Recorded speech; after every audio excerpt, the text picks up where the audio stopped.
Yankee Doodle went to town riding on a pony, stuck a feather in his cap and called it macaroni. Yankee Doodle, keep it up, Yankee Doodle dandy. Mind the music and the step, and with good girls be handy.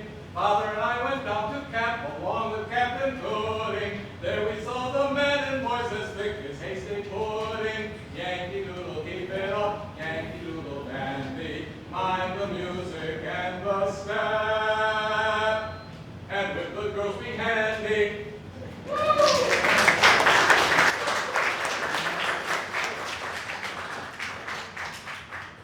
Let freedom ring!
Please stand for the Pledge of Allegiance and the National Anthem.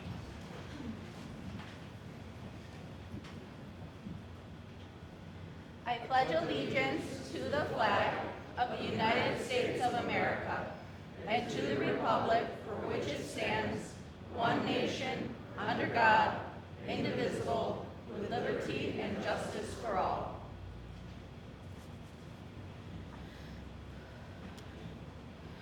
Oh, say, can you see by the dawn's early light what so proudly we hailed at the twilight's last gleaming, whose broad stripes and bright stars through the perilous fight o'er the ramparts we watched were so gallantly streaming, and the rocket's red glare, the bombs bursting in air, gave proof through the night that our flag was still there.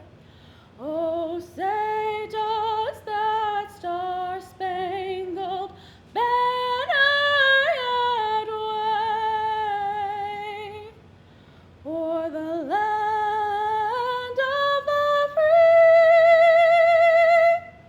and the home of the brave?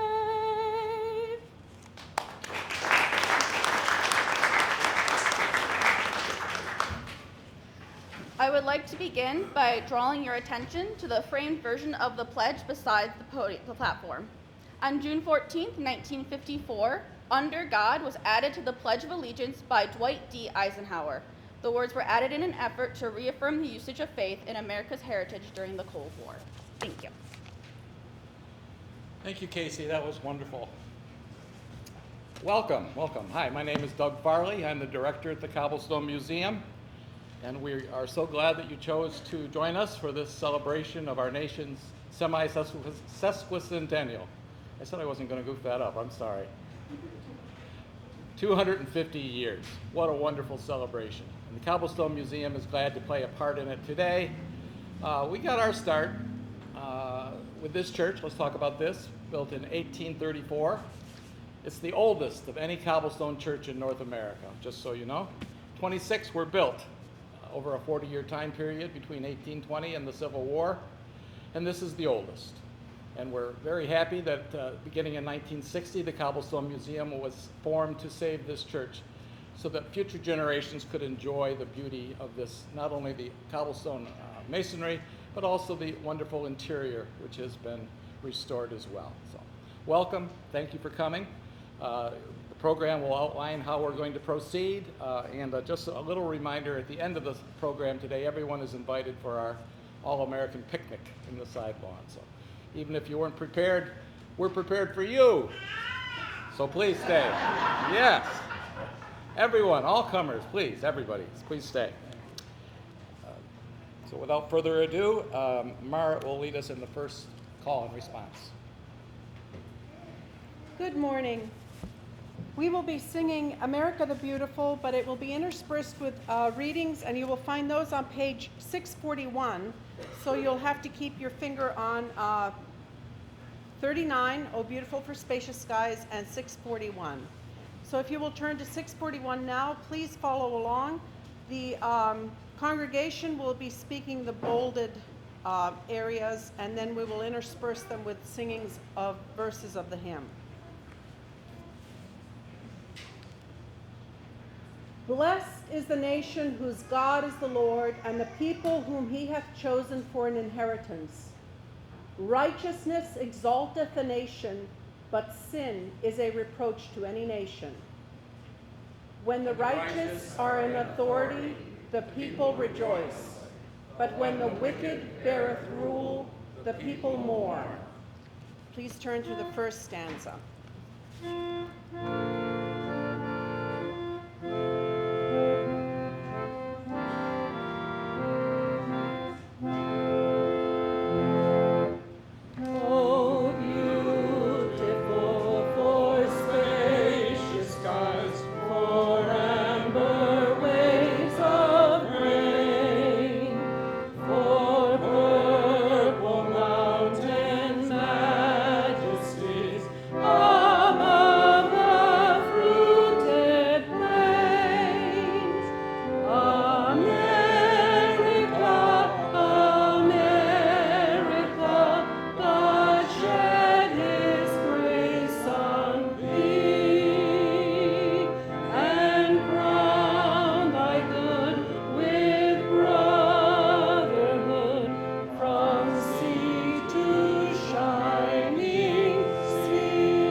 Proclaim liberty throughout the land unto all the inhabitants thereof.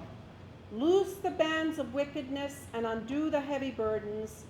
Let the oppressed go free. Break every yoke. Beautiful for pilgrims' feet who stern in passion stress.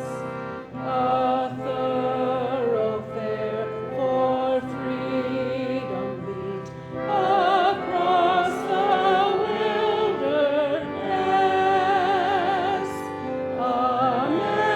America, America, God mend thy every flaw. Confirm thy soul in self-control, thy liberty in law. Please join me in the third reading.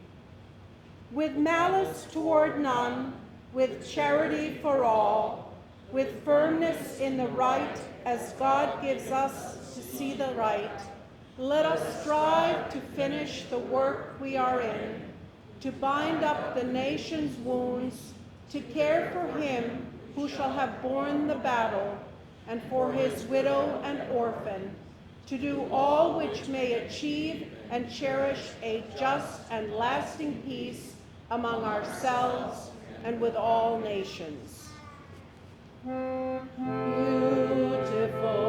for heroes proved in liberating strife, who more than self their country loved, and mercy more than life. America, America, may God thy gold refine, till all success be nobleness, and every gain divine. Please join me in the fourth reading. Our country does not ask us to die for her welfare. She asks us to live for her, and so to live and so to act that her government may be pure, her officers honest, and every corner of her territory shall be a place fit to grow the best men and women who shall rule over her. Oh, beautiful for pageantry that sees beyond the years, thine alabaster cities gleam, undimmed by human tears. America, America, God shed his grace on thee, and crown thy good with brotherhood from sea to shining sea. And our last reading. In the name of God, we lift our banner and dedicate it to peace, union, and liberty now and forevermore. Thank you. You may be seated.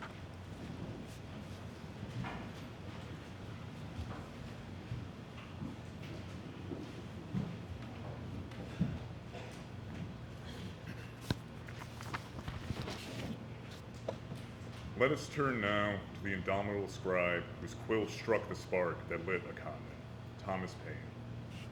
Born to humble obscurity in the small market town of Thetford, England, he was the son of a Quaker corset maker, schooled more in the harsh academy of failure than in any hollow lecture hall. He tried his hand at sailmaking, teaching, and tax collecting, succeeding in none, until at the age of 37, he crossed paths with Benjamin Franklin in London. Franklin, ever the talent spotter, saw past the threadbare coat and recognized the forging of a revolutionary soul. With a letter of introduction in his pocket, Paine immigrated to Philadelphia in 1774, arriving just as the 13 colonies stood poised upon the precipice of history. He did not find his voice in the chambers of Congress, but at the common table, in the common tongue. In January of 1776, he published a slender, unadorned pamphlet of 47 pages, and in those pages, he laid the moral architecture of an entirely new world. Common Sense was not written for the salon or the Senate, but it was written for the workshop, the farmhouse, and the campfire.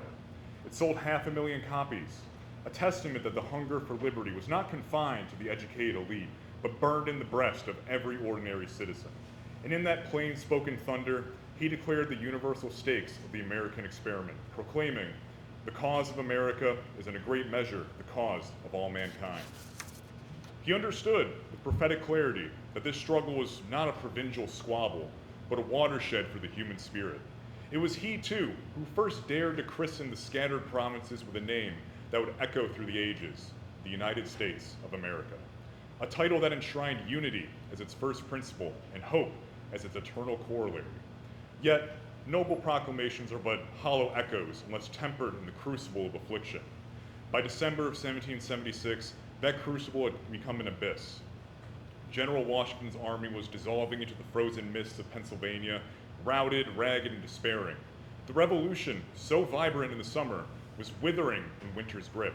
It was then, from a freezing encampment with ink that threatened to freeze mid-sentence, that Paine lifted his quill and penned the first of his crisis papers.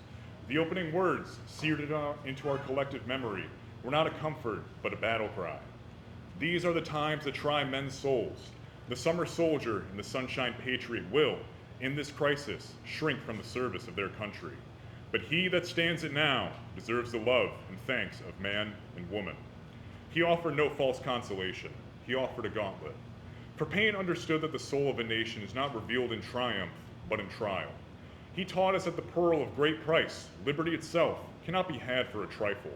With a ferocity that still quickens the pulse, he thundered, "Tyranny, like hell, is not easily conquered. Yet, we have this consolation with us, that the harder the conflict, the more glorious the triumph. What we obtain too cheap, we esteem too lightly. It is dearness only that gives everything its value. Heaven knows how to put a proper price upon its goods. And it would be strange indeed if so celestial an article as freedom should not be highly rated." His patriotism was no partisan allegiance, but a universal summons. He called upon not a single faction or a solitary state, but upon the collective conscience of an entire people. "I call upon not upon a few, but upon all," he wrote. "Not on this state or that state, but on every state. Up and help us. Lay your shoulders to the wheel. Better have too much force than too little, when so great an object is at stake." But beyond the battlefield, Paine etched a philosophical cornerstone for the Republic. He dethroned the prerogative of kings and enthroned the majesty of justice, insisting that in a free commonwealth, the only sovereign to which we must bend our knee is the rule of law itself. The law is king, he uttered. So as we gather in this sacred season to mark 250 years of the American Odyssey, let us not mistake nostalgia for patriotism, nor passive reverence for active devotion. Thomas Paine speaks across the centuries as a living conscience, a sentinel rousing us from complacency. His patriotism served as stern, unsleeping vigilance, an unblinking clarity that the work of self-governance is never finished, and that the Republic must be won anew in every generation.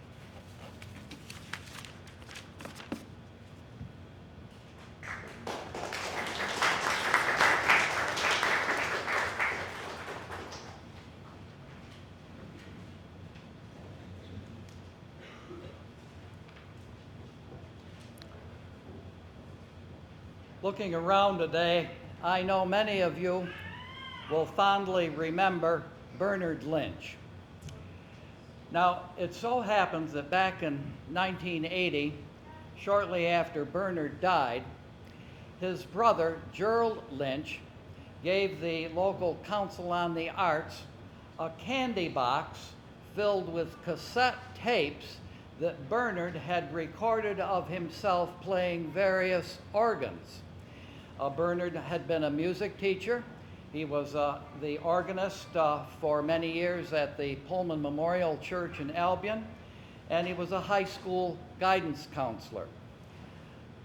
After Gerald Lynch gave us the cassette tapes, we had them put into a 33 record entitled Music from a Candy Box that was released in 1980.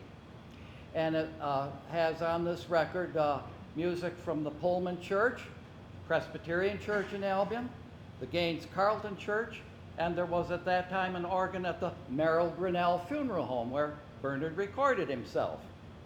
Today, we're going to hear Bernard Lynch play Columbia, the Gem of the Ocean, from the Gaines Carlton Community Church, which he recorded for, I believe it was maybe a mother-daughter banquet that they had, and he was the program and played various pieces of music that evening. Collin has transcribed from the 33 record, digitized it so that we can hear Bernard now play Columbia, the Gem of the Ocean, and you will find the words to that. Not that we're asking you to sing, but you might like to see the 3 stanzas of Columbia, the Gem of the Ocean, which is published in your today's program.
rendition of Columbia the Gem of the Ocean. Lynch's spirit lives on.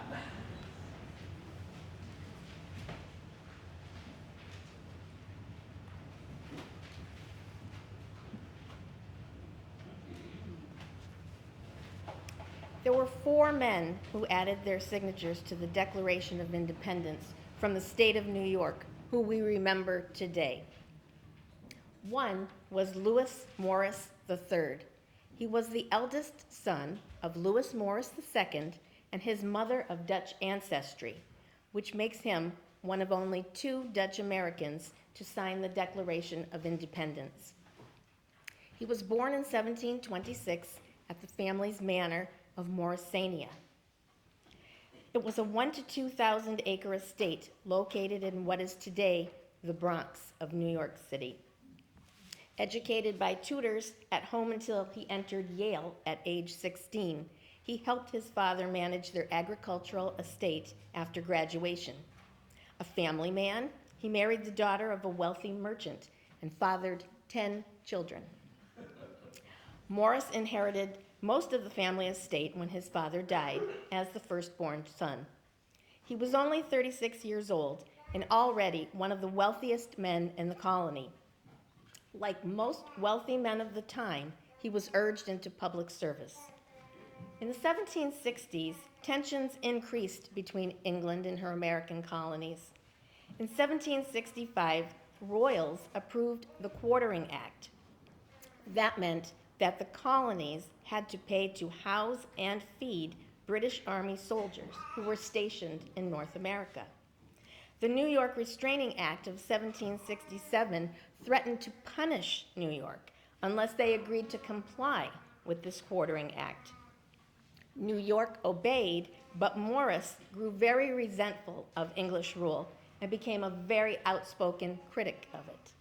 He was not chosen to go to the First Continental Congress once it formed because he was considered to be too blunt. But, however, when the Second Continental Congress was convened, Morris was selected to represent New York because of his passion for the patriotic cause. On the day that he was prepared to sign the Declaration of Independence, Morris was warned by his family that doing so could result in the loss of his estate and his fortune, since British troops were stationed near his home. Morris famously replied, "Damn the consequences, give me the pen." New York, because of its large population of loyalists, was the last of the 13 colonies to approve the Declaration of Independence, actually on July 9, 1776. This allowed Morris and the fellow New York delegates to formally sign the Declaration, but weeks later. Morris continued public service as a judge, a state senator for 2 non-consecutive terms, and a member of the very first Board of Regents of the University of New York State. As feared, however, the British looted his beloved Morrisania. They destroyed the crops, the fields, the forests, slaughtered and freed his livestock. Morris and his family were actually forced to go into exile until peacetime arrived. After that, he spent his final years restoring Morrisania, where he died at age 71 in 1798. Another signer was Francis Lewis, a name that may be unfamiliar to most, although Francis Lewis High School in Queens, New York honors him.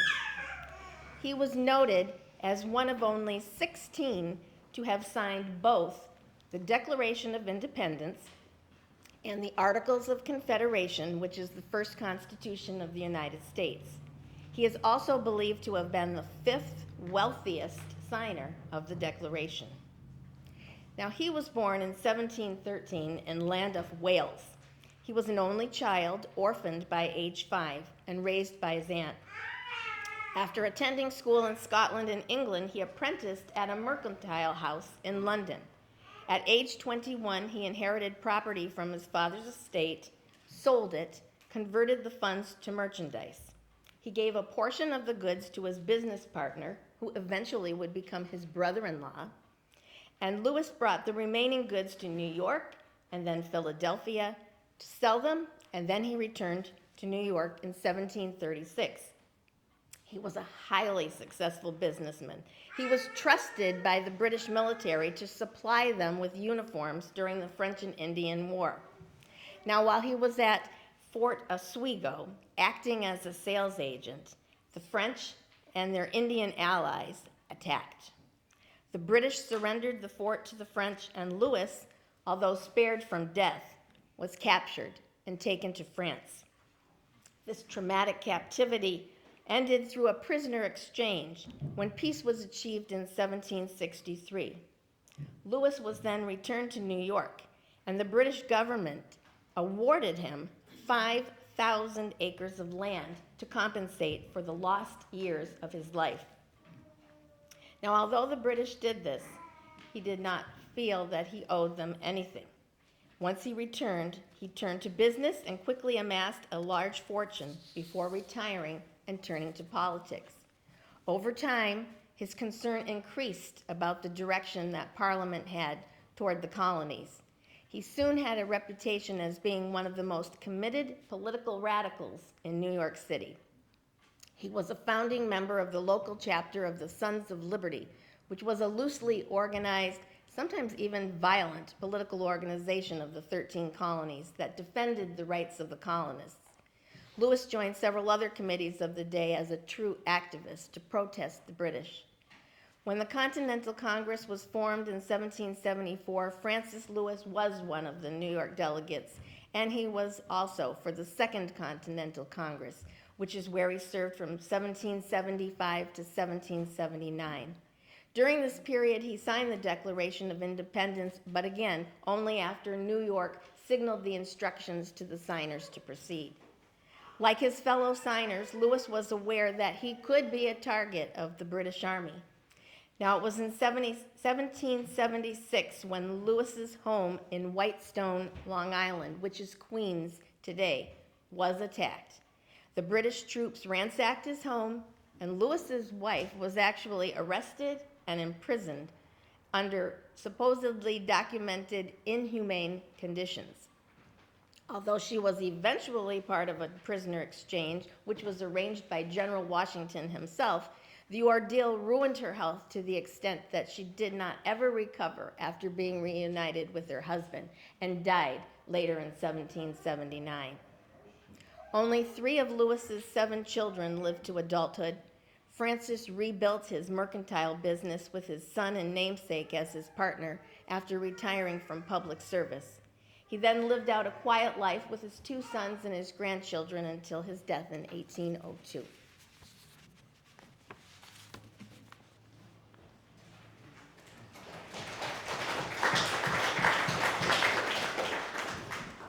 The next signer we will be speaking on is William Floyd. William Floyd was born in Brookhaven, Long Island, New York in 1734 to moderately wealthy farmers.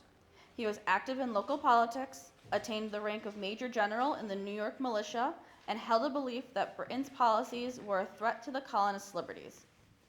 All this led him to be elected to serve in both the First and Second Continental Congress and sign the Declaration of Independence.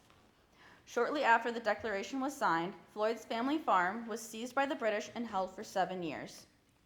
Floyd continued to serve in politics, being a delegate for the Confederation Congress and the anti-administration party's candidate for the First Congress. He retired from politics after serving his last term as senator in 1803 and spent his days on his new farm in Westernville, New York until his death in 1821. He is buried in Westernville Cemetery.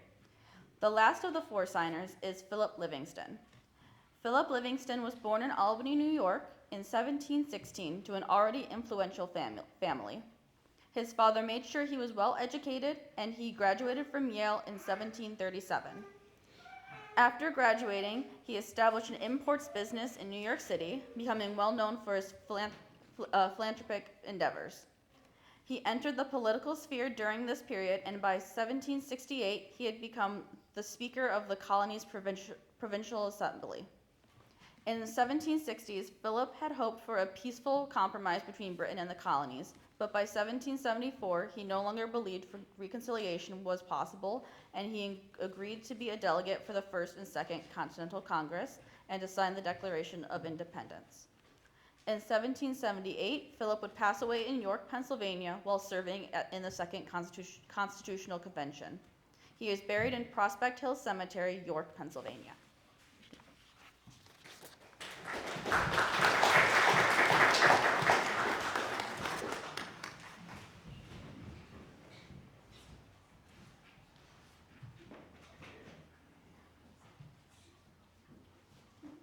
In putting together this patriotic program, it occurred to Doug, Farley, and myself that being a historic museum, we should try to work into the program as many artifacts that we have in our collection as possible that reflect something about our patriotic history. And so one of the artifacts that we have in our collection is an Edison cylinder record, which was cut in 1913, and it is the famous speech by Patrick Henry. Now, you have heard modern digital music prior to this. That's what we expect to hear in the 21st century. However, I'm going to play the Edison cylinder record, cut in 1913, on the Edison phonograph that I brought from my own home collection. We have an Edison phonograph over at the Vaga house, and there are 70-some records with that phonograph, and this being one of them. We're going to hear a voice of Harry Humphrey. He was a clergyman, and he's the one speaking on this Edison record, and you're going to hear the record as people would have heard it in 1913.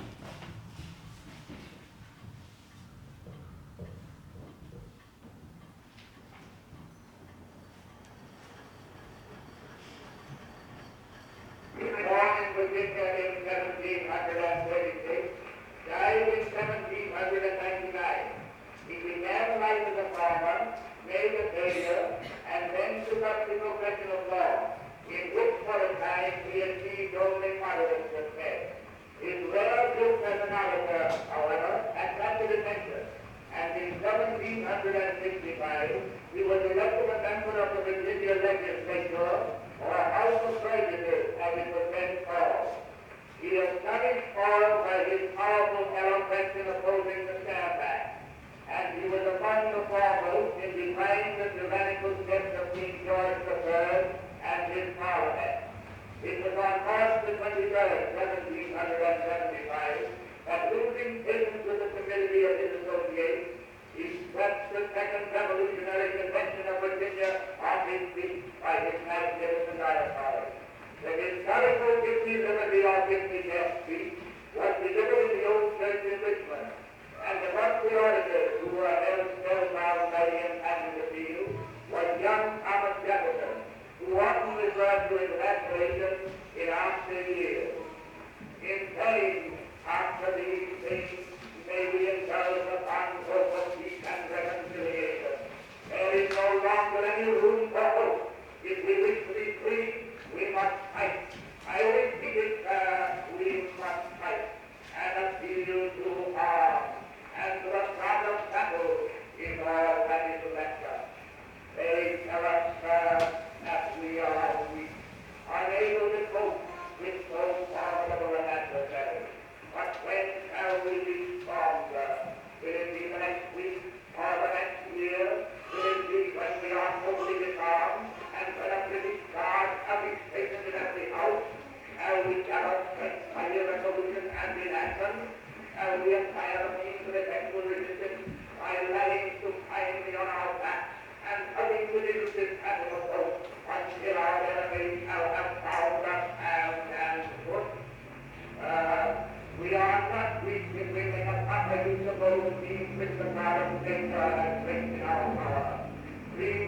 the people armed in the holy cause of liberty, and in such a country as that which we possess, are invincible against any powerful power and any man sent against us.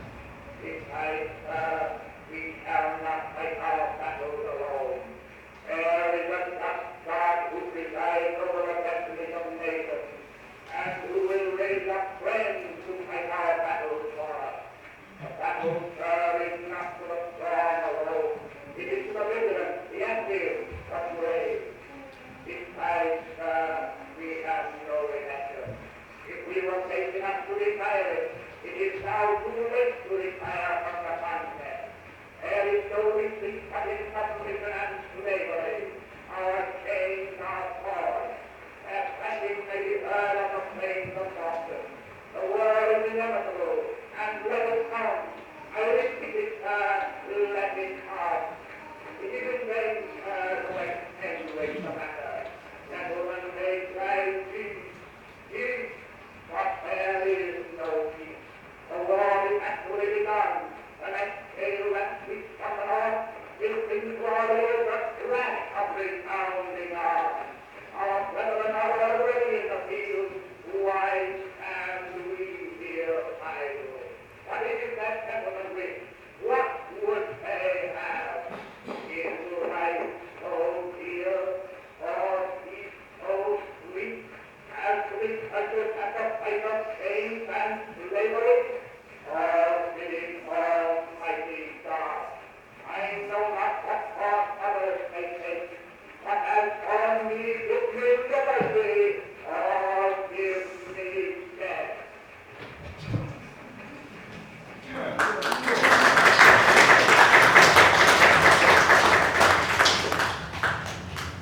That was a 4-minute Amarola Edison record. Edison's first records were 2-minute records. Just a quick little story about Thomas Edison. He was asked in the 1920s to be the keynote speaker at a fancy banquet. And the toastmaster for the banquet went on at great length talking about Edison's inventions, especially putting great emphasis on Edison's talking machine as it was first known. He went on at great length about the talking machine and all the wonderful things about the talking machine and so on and so on. And after about a 15-minute introduction, Edison was finally able to claim the lectern for himself. And he started out by saying, God invented the talking machine. I simply perfected one you could shut off.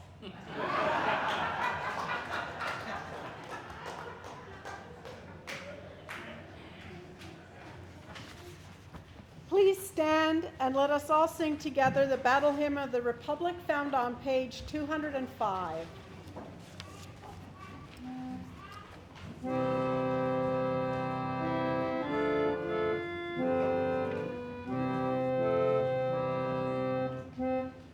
Mine eyes have seen the glory of the coming of the Lord. He is trampling out the vintage where the grapes of wrath are stored. He hath loosed the fateful lightning of his terrible swift sword. His truth is marching on. Glory, glory, hallelujah. Glory, glory, hallelujah. Glory, glory, hallelujah. His truth is marching on. I have seen him in the watchfires of 100 circling camps. They have builded him an altar in the evening news and dance. I can read his righteous sentence by the dim and flaring lamps. His day is marching on. Glory, glory, hallelujah. Glory, glory, hallelujah. Glory,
sky to make men free, while God is marching on. Glory, glory, hallelujah. Glory, glory, hallelujah. Glory, glory, hallelujah. His truth is marching on. You may be seated.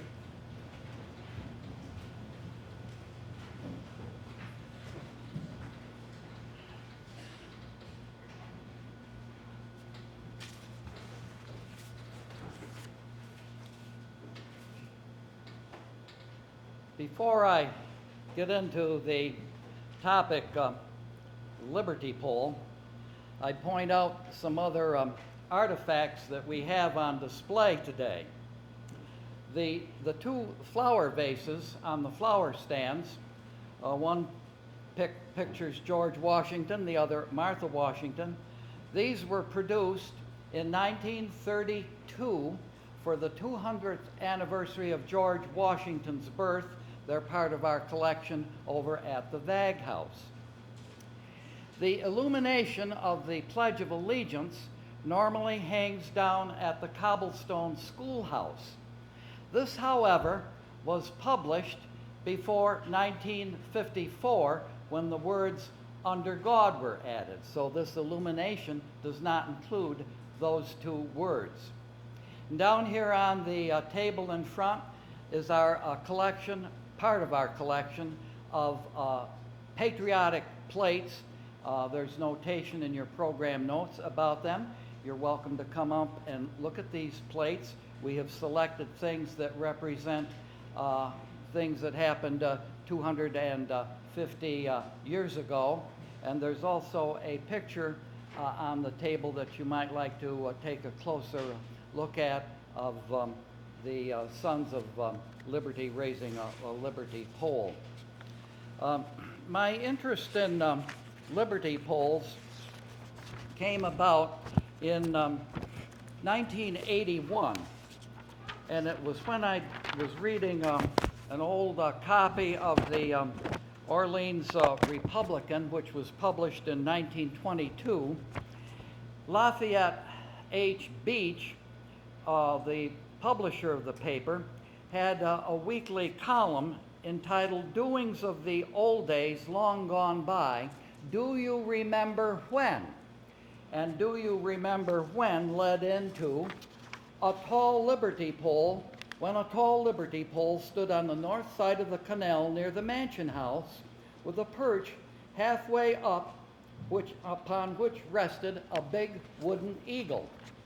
Well, that sort of piqued my interest in just what were Liberty poles and how did they come about.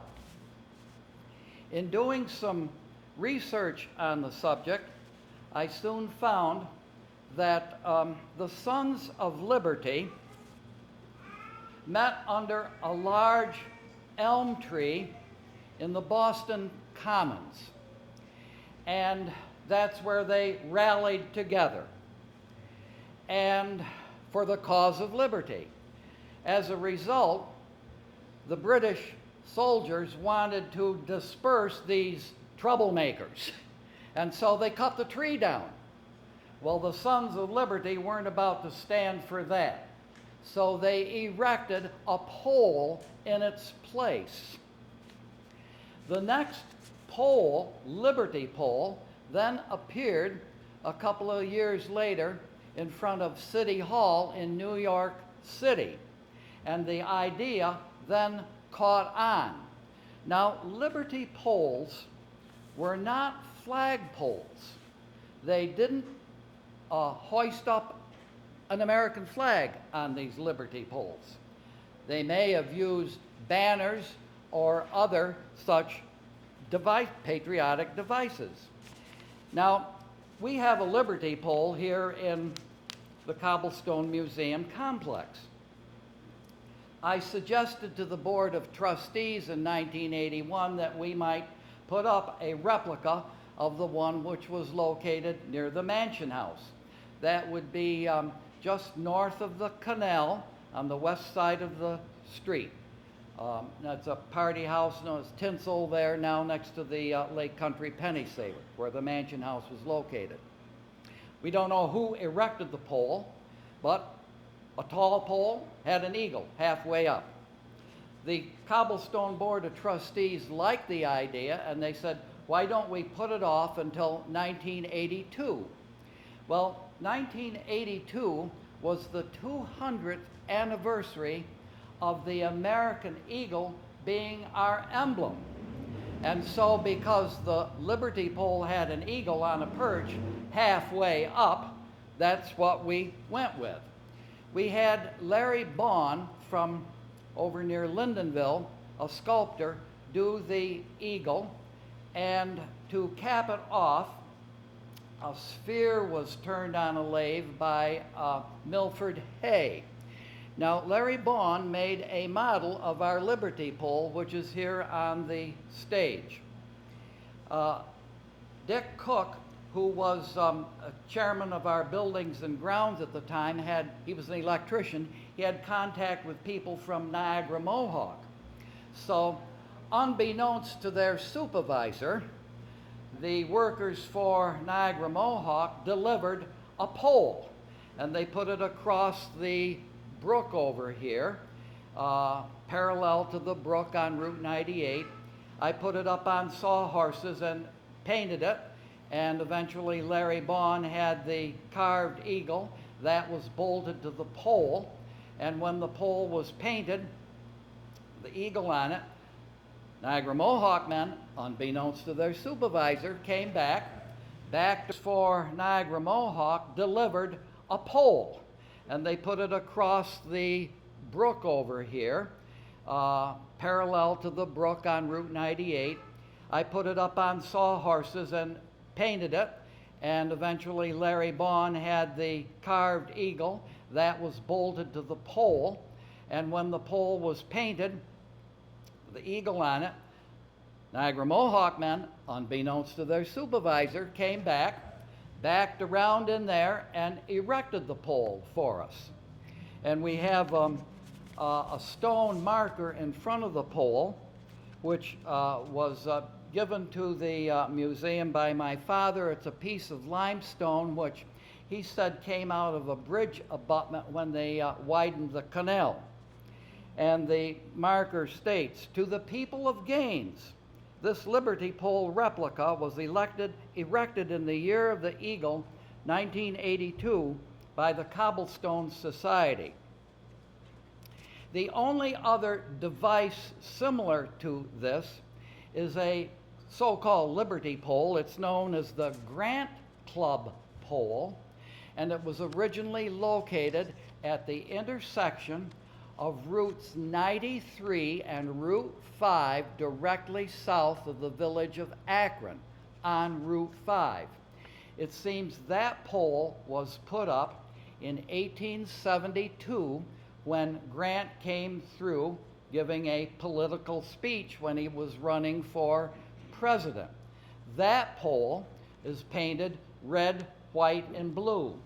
It was later moved to the east side of Route 93 at the same intersection, and it has since later been moved with a big historic marker by it just at the outskirts of the village of Akron on Route 93.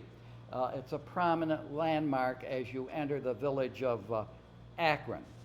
So that was a nice example to kind of go by for decorating our own Liberty pole. Some of these Liberty poles were purely rustic.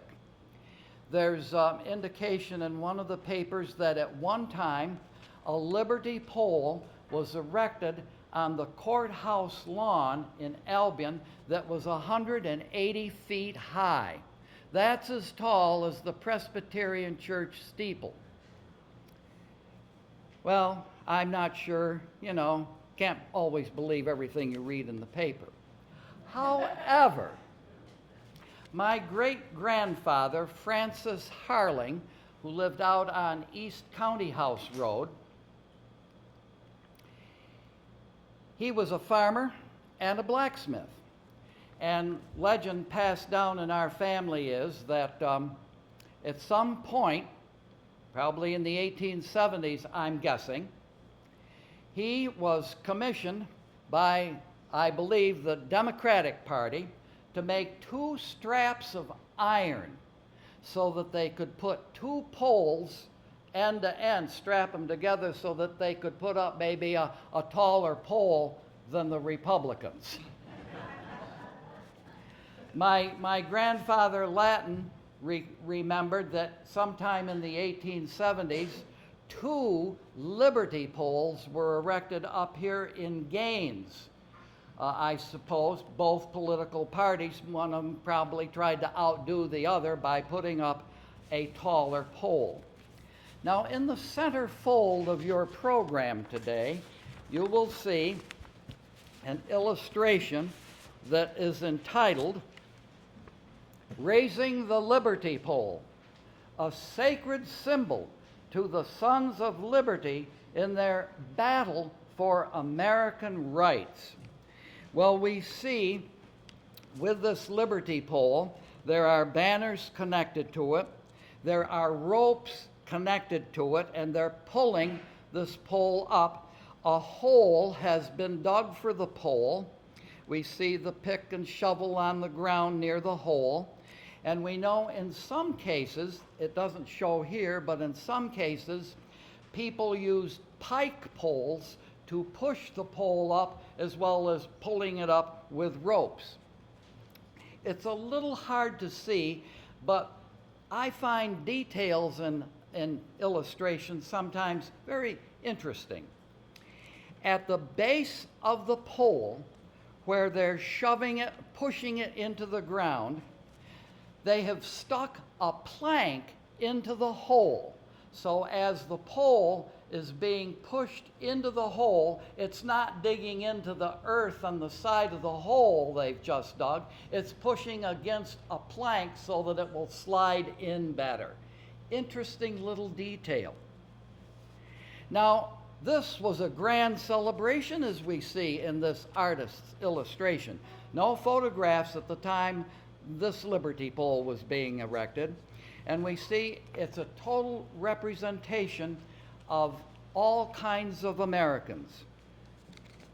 Many of them, no doubt, immigrants.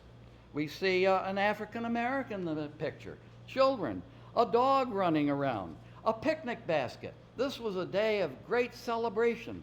For all we know, this illustration may well represent a time when the Sons of Liberty were very active and attempting to achieve American liberty and freedom.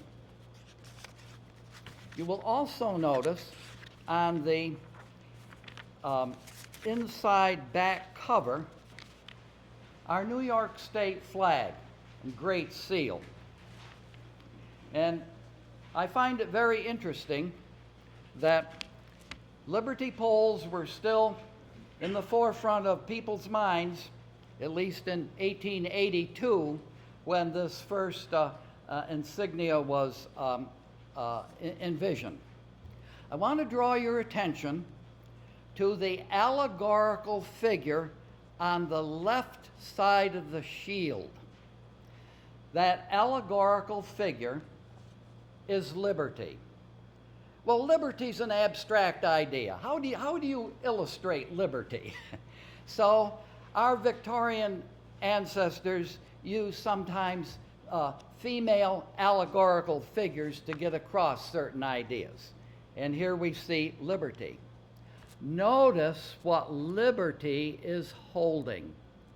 Liberty is holding a liberty pole. And on the top of the pole, there is a freedom cap. That goes back to ancient Roman history. When Romans freed their slaves, they gave the freed slave a cap to wear to show that they had been freed from bondage. And one other detail that's very important to recognize here, at liberty's foot, we see a crown on the ground. That means we have overthrown the British monarchy. That means no more kings. There's a lot more symbolism here in the New York State flag. Maybe we'll get into that next year. I want to also lay out for your interest today a walking stick, and to really get a good look at it, you kind of have to pick it up and look at it. My grandfather, Nahum Lattin, collected canes and walking sticks, little hobby he had. And this is one of the walking sticks that was in his collection. And I judge this as a very early 19th century walking stick. It includes a hand-carved eagle on the walking stick, and the eagle in its beak is holding a snake. And above the snake's head is a liberty cap, a freedom cap. So when this was made, liberty caps, American eagle, was in certainly the carver's mind when this walking stick was made. And also have another artifact that's been handed down in my family. I'm wearing a button today, and around the periphery of the button it says, "Long live the President." And then in the middle are the initials GW. These buttons were issued for George Washington's first inaugural. And we have a picture of George Washington's first inaugural in your program today in City Hall in New York City. This button is, as I say, a family heirloom. It seems that following the Civil War, a famished, starving veteran of the war came by my great-grandparents' home on East County House Road, the Harlings. His name was Robert Capstick, and he begged for some food. He ultimately ended up staying with my great-grandparents for over a month and got nurtured back to health. And when it was time for him to leave, he went to my great-grandmother, Sarah Harling, and said to her, "I'm penniless. I so much appreciate everything that you have done for me during my stay here. And the only thing that I can give you is this button from George Washington's first inaugural." And it was a keepsake to this veteran. He must have taken it onto the battlefield as a token of a good luck, we'll say. And so this is one of my family's treasured heirlooms. I think with that, I will close my remarks, and we'll go back to doing some singing.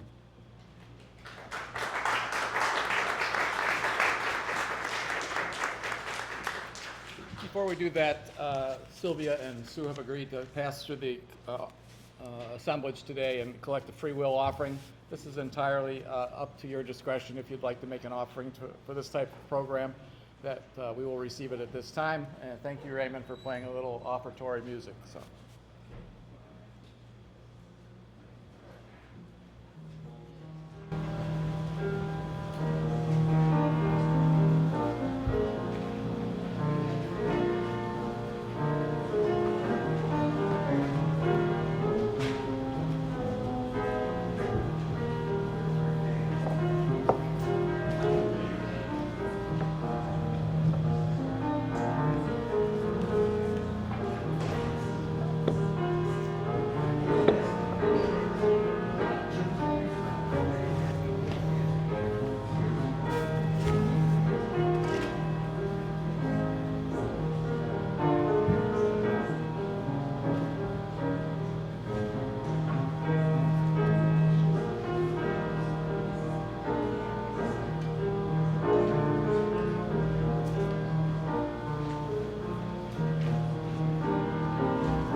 reading from some excerpts with the Federalist Papers. We'll delineate some of their history and learn a little bit about how it helped forge the nation as a whole. In the autumn of 1787, the Constitutional Convention had done its work, but the work of persuasion had just begun. The proposed Constitution faced fierce opposition from the Anti-Federalists, who feared it would create a tyrannical central government too distant from the people. To counter these fears and secure ratification in the pivotal state of New York, three men, Alexander Hamilton, James Madison, and John Jay, undertook a remarkable enterprise. Together, they published their essays in New York newspapers between October 1787 and August 1788, writing under the pen name Publius, honoring the Roman consul who would help establish the Republic. The Federalist Papers, 85 essays that remain, 2.5 centuries later, some of the most profound meditations on self-government ever committed to paper. Where Thomas Paine summoned a people to revolution, Hamilton, Madison, and Jay summoned them to reflection. Paine had lit the fire, and the Federalists built the furnace. Hamilton began with the words that announced the epochal stakes. It has frequently been remarked that it seems to have been reserved to the people of this country, by their conduct and example, to decide the important question, whether societies of men are really capable or not of establishing good government from reflection and choice, or whether they are forever destined to depend for their political constitutions on accident and force. Here was the audacious claim that America was not merely fighting for its own survival, but for a proposition, that free people could govern themselves through reason, not fear, through deliberation, not violence. The fate of the Union, Hamilton insisted, comprehended nothing less than the existence of the Union, the safety and welfare of the parts of which it is composed, the fate of an empire, in many respects, the most interesting in the world. And he called upon his fellow citizens to rise above faction and fear, understanding that a wrong election of the part we shall act may, in this view, deserve to be considered as the great misfortune of mankind. This idea, as he wrote, will add the inducements of philanthropy to those of patriotism, to heighten the solicitude which all considerate and good men must feel for the event. Patriotism, then, was the highest form of philanthropy, a love of country that extended to a love of all of humanity. Yet, the Federalists were realists, not romantics. They knew that the human heart was a tangled knot of ambition, passion, and self-interest. And nowhere is this more clear than in James Madison's Federalist number 10. He began with a definition both simple and devastating. By a faction, I understand a number of citizens, whether amounting to a majority or a minority of the whole, who are united and actuated by some common impulse of passion or of interest, adverse to the rights of other citizens or to the permanent and aggregate interests of the community. The problem of faction, Madison argued, is the problem of liberty itself. You cannot destroy faction without destroying liberty, and so the question becomes not how to eliminate faction, but how to control its effects. Madison's answer was the extended republic, a large, diverse nation in which no single faction could easily dominate, and in which the very size and diversity of America, so often feared by critics, has become its safeguard against tyranny. And if Federalist number 10 had addressed the dangers of majority tyranny, Federalist 51 addressed the dangers to government itself. Madison laid bare the sober truth. It may be a reflection on human nature that such devices, checks and balances, should be necessary to control the abuses of government. But what is government itself? The greatest of all reflections on human nature. The great difficulty, he explained, is that you must first be able to enable the government to control the governed, and in the next place, oblige it to control itself. And the ultimate control, the bedrock of all legitimate authority, is the people themselves. Where he writes, a dependence on the people is, no doubt, the primary control on the government. But experience has taught mankind the necessity of auxiliary precautions. Those precautions, the separation of powers, the checks and balances, the federal structure, were not a mistrust of democracy. They were the only way that democracy could endure.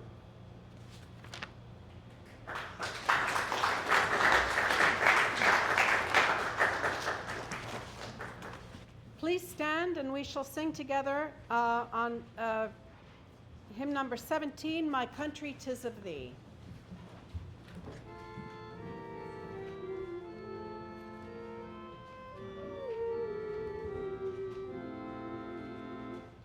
My country 'tis of thee, sweet land of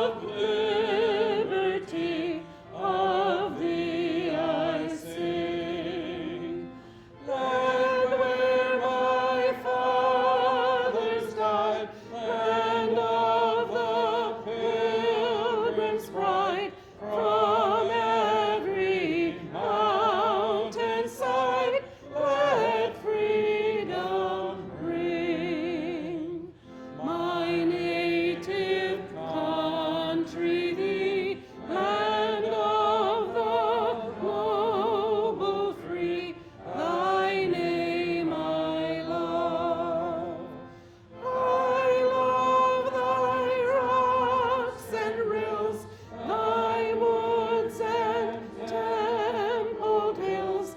My heart with rapture thrills like that above.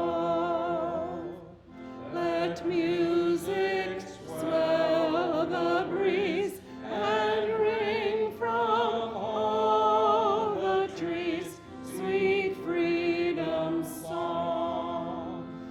Let mortal tongues awake, let all that brave partake, let rocks their silence break, the sound prolong. Our fathers, God, to thee, author of liberty, to thee we sing. Long may our land be bright with freedom's holy light. Protect us by thy might, great God, our King. You may be seated. You just can't get rid of me, huh? As we close our program today, we draw together the many great voices of our founding. From revolution to reflection, they together charted the course of American liberty. And now, 250 years later, we stand as their living legacy. We are the heirs of their courage, the beneficiaries of their labor, and the stewards of their sacred trust. The Federalists knew that freedom is not a gift freely given. It is a charge faithfully kept. It demands vigilance, virtue, and the constant renewal of our devotion to one another and to the principles that bind us as one nation. The Federalist Papers remind us that self-government is not self-executing. It requires reflection, deliberation, and the courage to choose wisely. It requires us to be, as Hamilton urged, upon your guard against all attempts, from whatever quarter, to influence your decision in a matter of the utmost moment to your welfare, by any impressions other than those which may result from the evidence of truth. This anniversary is a summons forward. It calls us to remember that we are not 50 separate states, but one United States, a union forged in struggle, consecrated in sacrifice, and sustained by the conviction that we are capable of governing ourselves.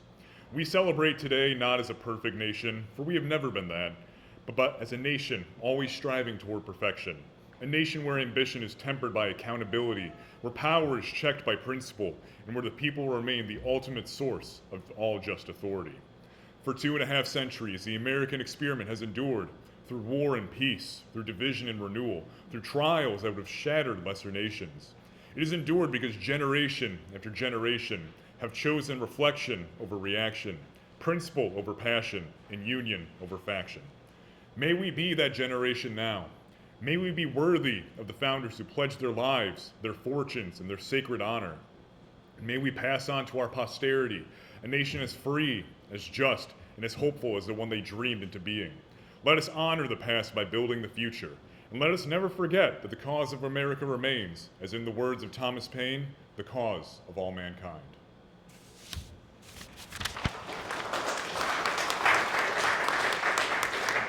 Thank you, Collin. Thank you, everyone who presented today. Wonderful, wonderful presentations. Just to bring your attention as we leave the auditorium today, the antique drum played in the program by Graham Kirby, this is Bill's grandson, was built by William Brown in 1824. It was used by Graham's fourth great-grandfather, William Halsey Ross, when he was a drum major in the New York State Militia in 1842.